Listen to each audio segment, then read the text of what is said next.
Viewers আসসালামু আলাইকুম। দেখতেই পাচ্ছেন আমার আম্মাজান আমাদের নতুন বাইকে। আম্মু, এটা কার বাইক? আমাদের। তোমার বাইক? ও বাবা, এই মাত্র নিয়ে আসা হলো আমাদের নতুন হিরো এক্সট্রিম। আমার একবারে বলা যায় যে স্বপ্নের বাইক, সেম আমার স্বপ্নের বাইক। আপনারা যে যাই বলেন, মানুষের অনেক আশা থাকে বড় বাইকের, বাট আমার আশা এই বাইকটা যতদিন আমার সামনে পড়ছে, যেটা সময় আমার সামনে এসেছে, সেই সময় আমার কলজার ভিতরও ধরবর করছে, কবে আমি এই গাড়িটা হাতের নাগালে নেব, কবে আমি পাবো। অবশেষে হয়েই গেল। আমার আম্মাটা বলে দিল অবশেষে হয়েই গেল। তো আল্লাহর রহমত থাকলে অবশ্যই স্বপ্ন পূরণ হয়।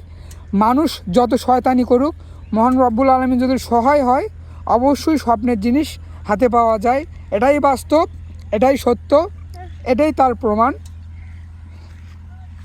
আম্মা খুশি? অনেক অনেক অনেক খুশি। তো আমার ভিউয়ার্সদেরকে বলে দাও। সবাই ভালো থাকবে, সুস্থ থাকবে, আর কমেন্টে এই গাড়িটা কেমন হয়েছে এটা বলে যাবেন, আর লাইক শেয়ার তো করেই যাবেন ইনশাআল্লাহ। আল্লাহ হাফেজ।